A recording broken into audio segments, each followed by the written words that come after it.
نصاب کیا ہے؟ 7.5 تولے سونا یا 52.5 تولے چاندی، یا ان میں سے جس کی قیمت کم ہو اس مقدار کی رقم اس پہ 1 سال گزر جائے تو زکوٰۃ واجب ہو جائے گی، اور اگر کوئی تاخیر کرتا ہے تو گنہگار ہوگا، لیکن اگر کوئی ایڈوانس بھی دے دیتا ہے تو زکوٰۃ اس کی بھی ہو جائے گی کہ 2 سالوں کی اکٹھی زکوٰۃ دے دیتا ہے تو یہ بھی جائز ہوگی کہ اس نے ایڈوانس زکوٰۃ دے دی۔ اب زکوٰۃ کے مصارف کیا ہیں؟ زکوٰۃ کے مصارف جو ہیں وہ 8 ہیں۔ فقیر کو زکوٰۃ دی جائے گی۔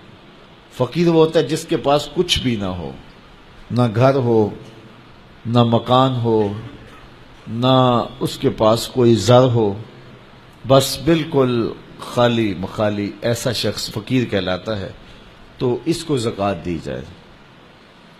دوسرا مصرف مسکین ہے۔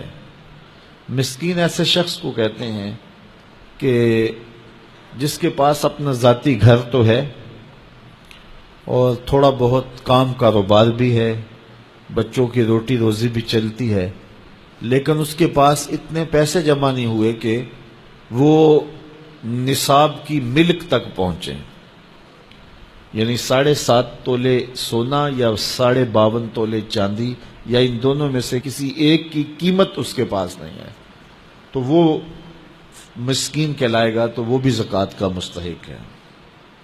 تیسرا رقاب، یعنی غلام کو آزاد کرنے کے لیے اس کو زکوٰۃ دی جا سکتی ہے تاکہ وہ اپنی قیمت دے کر کے اپنے آقا سے اپنی جان چھڑا لے۔ اور چوتھا غارم۔ غارم وہ ہے جو قرضے تلے دب گیا ہے اور اس کے پاس قرضہ اتارنے کے لیے کچھ نہیں ہے، تو اس مقروض کا قرض اتارنے کے لیے اس کو زکوٰۃ دی جا سکتی ہے۔ 5واں شخص فی سبیل اللہ۔ فی سبیل اللہ وہ شخص ہے کہ جو اللہ کی راہ میں نکلا ہوا ہے، جو مدارس دینیہ کے طلبہ ہیں وہ بھی زمرے میں آتے ہیں، ان کو زکوٰۃ دی جا سکتی ہے۔ اور 6واں شخص ابن السبیل، مسافر۔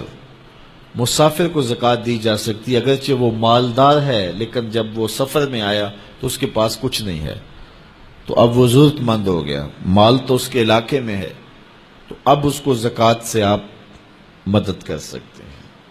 اور 7واں مصرف عامل، جو حکومت کی طرف سے زکوٰۃ اکٹھی کرنے پہ مامور ہو، تو باقاعدہ اس کی تنخواہ بھی زکوٰۃ کی رقم سے دی جائے گی۔ 8واں مصرف زکوٰۃ کا وہ لوگ ہیں جن کے بارے میں یہ گمان ہو کہ وہ اسلام لے آئیں گے، تو ان کی دل جوئی کر کے ان کو زکوٰۃ کی رقم بھی دے سکتے ہیں تاکہ وہ اسلام میں داخل ہو جائیں، لیکن اب اسلام غالب ہو گیا تو اس کی ضرورت نہیں رہی۔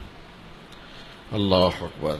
تو یہ 40واں حصہ ہے زکوٰۃ کا، یعنی 100 میں سے 2.5 روپے راہ خدا میں۔ ان مصارف میں سب کو بانٹ کر بھی دیے جا سکتے ہیں، کسی ایک مصرف کو بھی دیے جا سکتے ہیں۔ حضرت شیخ احمد مجدد الف ثانی علیہ رحمہ مکتوبات میں لکھتے ہیں، جب دین کا انہدام ہو رہا ہو، جب دین کی قدریں پامال ہو رہی ہوں، تو اس زمانے میں راہ دین میں ایک دانگ خرچ کرنا، ایک پائی خرچ کرنا، دیگر مدات میں لاکھوں روپے خرچ کرنے سے افضل ہے۔ میرے حضور نے فرمایا، میں قسم اٹھا کے، رب کی قسم اٹھا کے میں کہتا ہوں، ایک تو میرا کہنا کافی ہے، پھر میں محمد رب کی قسم اٹھاؤں تو پھر کتنی بڑی بات ہوگی۔ فرمایا، میں محمد رب کی قسم اٹھا کے کہتا ہوں کہ صدقے سے مال کم نہیں ہوتا۔ تمہارا اکاؤنٹنٹ کہتا ہے کہ اتنے کم ہو گئے، تمہارا کیلکولیٹر حساب دیتا ہے کہ اتنے کم ہو گئے، لیکن تمہارا رسول کہتا ہے قسم ہے نہیں کم ہوں گے۔ اب جس نے تجربہ کرنا ہو وہ تجربہ کر کے دیکھ لے، خدا کی راہ میں دیا گیا کبھی بھی کم نہیں ہوتا، صدقے سے مال بڑھتا ہے، مال میں اضافہ ہوتا ہے، مال میں برکت ہوتی ہے۔ اس لیے اللہ کی راہ میں خرچ کرو، نفلی طور پر بھی خرچ کرو، اور جو وجوبی صدقات ہیں ان کو بھی ادا کرو تاکہ اموال پاک ہو جائیں، ستھرے ہو جائیں۔